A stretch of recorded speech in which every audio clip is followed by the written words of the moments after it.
Pemirsa Intens Investigasi, cobaan satu persatu menghantam Diding Boneng di akhir tahun dan di awal tahun baru ini. Aktor senior yang kini berusia 75 tahun tersebut mengalami penurunan kondisi kesehatan hingga harus dibawa ke Tangerang untuk menjalani pengobatan. Ini terjadi usai rumahnya yang berada di kawasan Menteng, Jakarta Pusat roboh pada 29 Desember 2025. Dan kini sedang dalam renovasi. Lalu sakit apakah Diding Boneng? Benarkah ia menderita asma sejak 3 tahun yang lalu? Benarkah asmanya kambuh lagi karena pikiran yang mengganggunya usai rumahnya roboh dan juga efek debu saat renovasi rumah? Bagaimana kondisi Diding Boneng saat ini? Benarkah sudah membaik? Benarkah juga untuk merenovasi rumahnya ia mendapat bantuan dari Raffi Ahmad?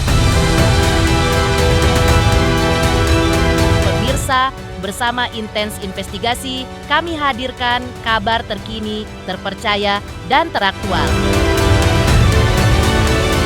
Tetapi sebelumnya, jangan lupa untuk like, subscribe, dan juga share channel YouTube ini.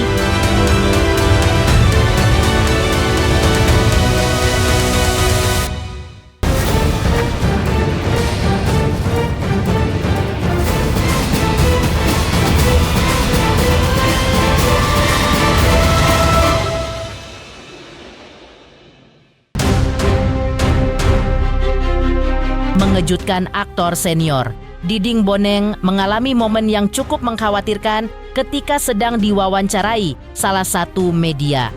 Dalam wawancara tersebut, tiba-tiba dirinya mengeluhkan sesak napas. Dalam keterangannya, Diding Boneng akhirnya ungkap bahwa keluhan sesak napas ini bukanlah kondisi baru karena sudah dialaminya sejak 3 tahun lalu. Kadang-kadang kambuh tiba-tiba, seperti yang terjadi saat itu. Hingga langsung tim dokter kecamatan datang ke rumahnya dan mengobatinya. Saya udah 3 tahun yang lalu sakit, bukan baru. Apalagi dengan peristiwa kayak gini rumah saya. Nah, kemarin ketika saya diwawancarai sama siapa ya, dari mana ya, sesak saya timur datang gitu loh, kambuhan. Ya, nah, saya kambuhan, jadi sempat terganggu tuh wawancara. Akhirnya ada salah satu orang yang hadir di situ, itu orang kecamatan. Ya. Nah, si orang kecamatan ini ngadu ke kecamatannya, ke kecamatan sini, kecamatan kita, Menteng. Ngadu dia, itu Bang Boneng lagi wawancara tapi tiba-tiba sakit.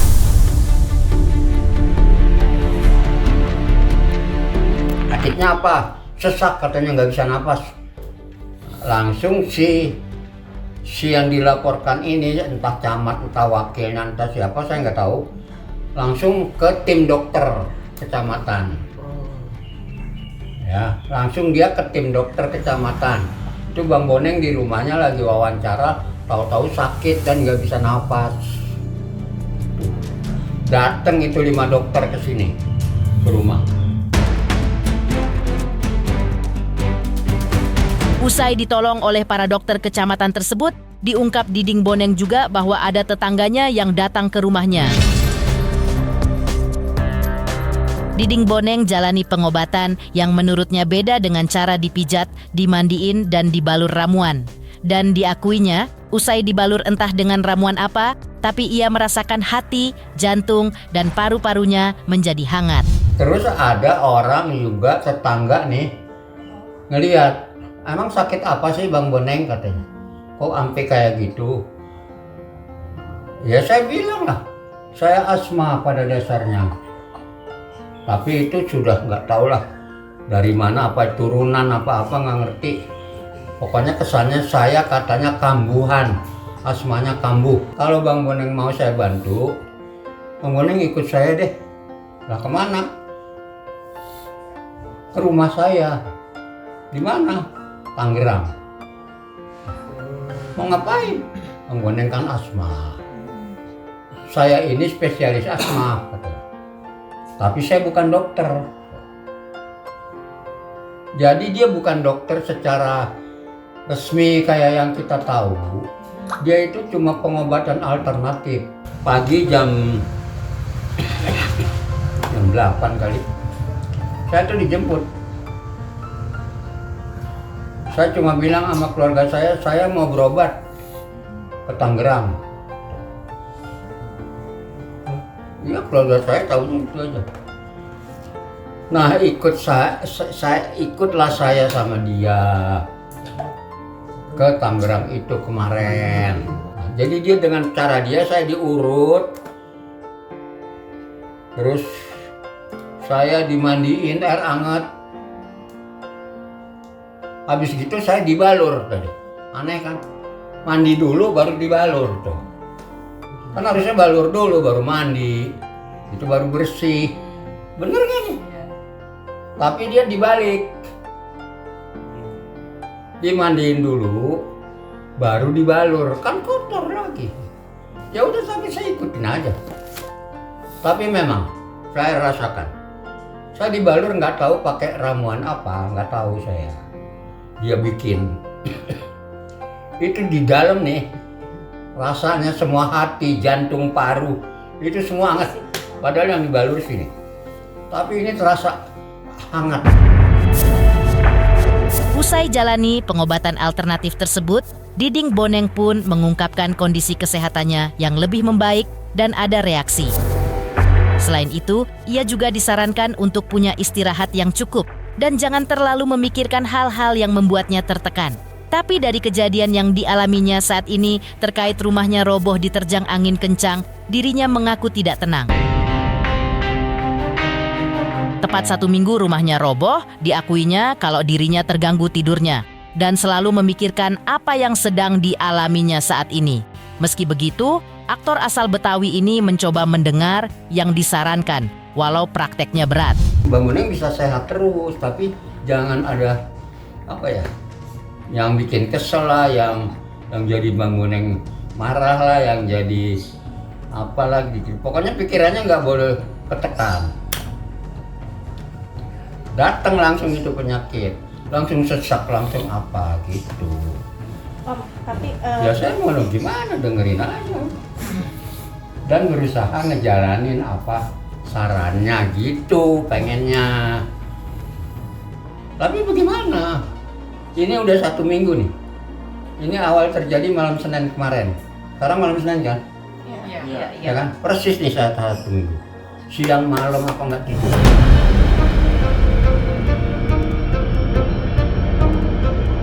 Apa nggak keganggu tuh? Biar nggak kerja, kalau nggak tidur pasti keganggu. Pasti. Karena nggak bisa tidur, gimana mau tidur? Orang-orang bilang tenang aja bang, relax. Bagaimana tenang? Lu bisa tenang. Gue mau tenang gimana? Rumah gue bolong, nggak ada atapnya. Kalau datang hujan nih, apa nggak masalah gua? Jangan bilang sembarang tenang Bang Boneng, relax. Selain itu, pada saat ditanya wartawan terkait asma yang dialaminya, itu efek dari pembangunan rumah yang saat ini sedang dikerjakan. Dirinya mengungkap kemungkinannya bisa aja. Tapi dirinya kembali menegaskan bahwa sakit asma yang dialaminya ini sudah lama, sudah dari 3 tahun yang lalu. Jadi bukan semata-mata karena efek dari renovasi rumahnya. Ini kan baru, saya bilang saya udah 3 tahun. Makin parah yang kemarin. Oh ini, Iya, karena kemungkinannya bisa aja saya jadi makin parah. Tetapi juga saya nggak bisa bilang iya. Saya nggak bisa bilang iya. Apa hubungannya sih rumah rubuh sama paru-paru saya? mungkin debunya kali Debunya, Om. Iya, bener. Tapi kan baru 1-2 hari ini. Kan tadinya nggak apa-apa rumah saya. Saya tidur aman. Kalaupun mungkin sekarang ada udara yang kurang baik, karena baru seminggu ini kan. Saya kan minggu-minggu kemarin memang udah kena. Jangan nyalain rumah atau apa. Gak ada hubungannya itu kalau saya ya. Di tengah rasa sedih yang dirasakan oleh Diding Boneng, syukurnya masih ada rekan selebriti yang berhati dermawan. Dan semua orang pasti tahu salah satunya adalah Raffi Ahmad. Lantas, benarkah Raffi Ahmad berikan bantuan pada Diding Boneng agar bisa memperbaiki rumahnya? Oke, buat teman-teman semuanya, saksikan Silet hari Senin sampai Jumat. Senin sampai Jumat. Jam 10.30. Hanya di RCTI. Mantap.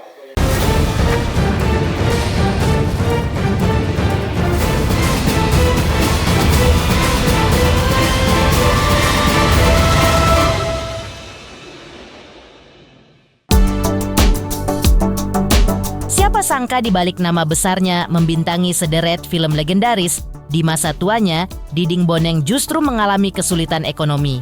Sehingga ketika rumahnya mendadak ambruk, ia pun diguncang sedih karena kesulitan untuk membangun rumahnya utuh kembali. Beruntung, pasca rumahnya ambruk diterpa angin kencang, datanglah angin segar. Karyawan Raffi Ahmad yang bernama Haikal Sanat datang mengunjungi Diding Boneng di rumahnya sambil membawa rejeki kejutan. Karena Raffi Ahmad menitipkan bantuan uang sebesar 50 juta rupiah untuk membantunya akibat musibah rumah ambruk pada tanggal 29 Desember lalu. Raffi Ahmad menitipkan bantuannya lewat sang karyawan karena ia yang sedang menjalani tugas kerja di luar kota. Lewat sang karyawan, Raffi Ahmad juga melakukan video call. Bukan sekedar untuk menyapa seniornya itu, tapi juga memberikan doa dan dukungannya. Ini rumah senior teater gua mah. Teater? Iyalah. Sama teater juga. Kita sesama anak teater. Ini akhirnya bisa mendatangkan rumah senior. Sekarang kita coba berkunjung ke rumahnya. Dari sini nih rubuhnya. Ke sini. Ya, baru merembet ke belakang, ke depan. Awalnya dari sini, kamar ini kan kamar.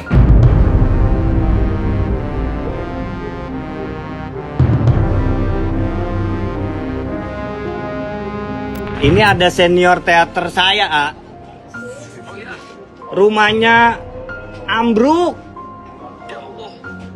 Ambruk, ini orangnya ini ganteng banget tuh. Hai, apa kabar? Sehat kan? Saya selalu, Iya, Pi. saya turut prihatin. Aduh, pokoknya kita doain semoga Allah kasih rezeki berkah dan yang paling penting Bapak sehat. Amin.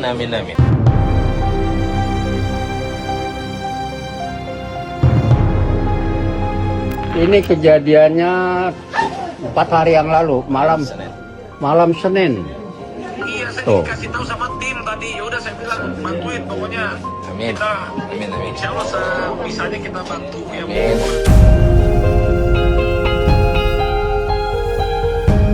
50 juta saya dikasih sama Raffi. Tapi saya serahin sama yang mengelola ini, karena ini bukan saya nggak tahu lah, pokoknya saya taunya ada bangunan lagi, bisa tidur nyenyak lagi, itu aja. Yang bangun tuh siapa terserah. Nah, dana itu saya serahin nih, siapa yang mau pegang? Itu kebetulan dikoordinir sama Pak RW. Selain itu, Raffi Ahmad juga melakukan video call. Bukan sekedar memberikan doanya, tapi juga menyatakan ingin mengunjungi rumah aktor senior itu. Suami Nagita Slavina itu berencana akan mengunjungi rumah Diding Boneng minggu depan karena dalam waktu dekat belum bisa. Masih sangat sibuk dengan pekerjaannya. Kapan mau main ke Matraman nih? Lu kan belum pernah injak Matraman lo. Nanti saya ke sono. Amin. Terima kasih lah udah ada perhatiannya teman-teman ya. Salam lah semua. Yang paling penting bisa aman semua. Nanti insya Allah kita ke sana minggu depan. Amin. Minggu depan ke sini. Insya Allah, amin ya. Ya Pak. Oke, Pi. Terus. Insya Allah kita ke situ. Bapak tolong dibantu aja. Pak, nanti kita ke sana salam. Yang penting Bapak sehat terus, semangat. Amin.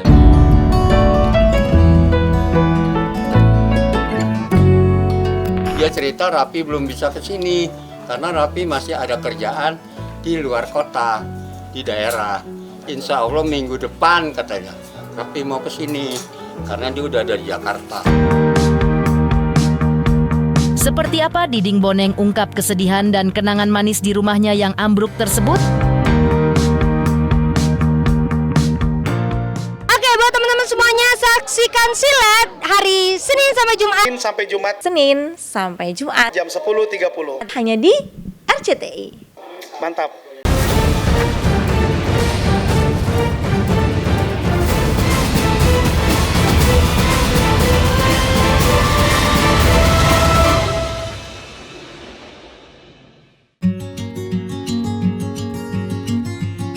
Sebelumnya, Diding Boneng juga menceritakan kenangan manis yang begitu melekat dalam dirinya tentang sebuah rumah tua yang telah berdiri kokoh selama kurang lebih 100 tahun.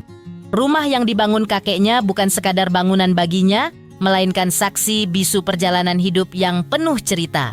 Menurutnya, rumah tersebut menyimpan berbagai memori indah, mulai dari masa kanak-kanak, kebersamaan dengan keluarga, hingga berbagai peristiwa penting yang membentuk dirinya hingga saat ini.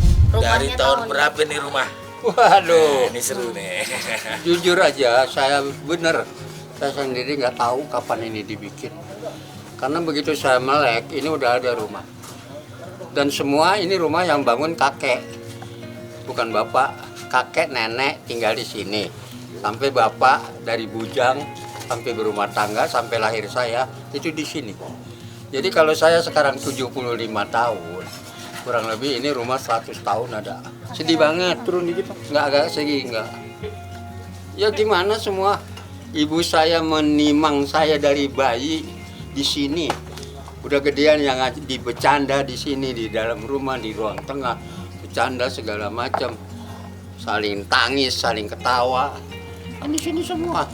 Banyak sekali kenangan manisnya. Jadi kalau ini mau dibangun kayak dulu, saya nyerah. Miliaran soalnya yang pasti. Minimalnya satu lebih. Dari mana saya duitnya? Saya nggak kerja kok.